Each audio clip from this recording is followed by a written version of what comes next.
İran raketi İsrailin cənubundakı Beer-Şeva şəhərində yaşayış binasına düşüb. Bu haqda İsrailin N12 telekanalı məlumat yayıb. Məlumata görə zərbə nəticəsində bir neçə nəfər xəsarət alıb. İran və İsrail arasında atəşkəs rejimi qüvvəyə minib. Bu barədə məlumatı İranın Press TV telekanalı yayıb. Bununla yanaşı İranın Xarici İşlər Naziri Abbas Arakçi X hesabında paylaşım edərək ölkəsinin İsrailə qarşı hərbi əməliyyatları yerli vaxtla saat 4-də dayandırdığını yazıb. O həmçinin İsrailə iyunun 13-dən bu günə qədər davam edən hücumlarda iştirak edən İran hərbiçilərə minnətdarlığını bildirib. Xatırladaq ki, ABŞ prezidenti Donald Trump gecə saatlarında etdiyi paylaşımında 6 saat ərzində ilk olaraq İranın, sonra isə İsrailin atəşkəsə başlayacağını bildirmişdi.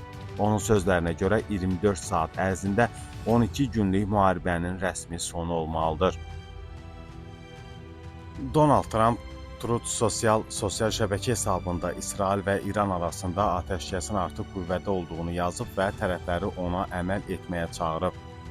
Stat: Atəşkəs rejimi artıq qüvvədədir. Xahiş edirəm onu pozmayın. Statın sonu.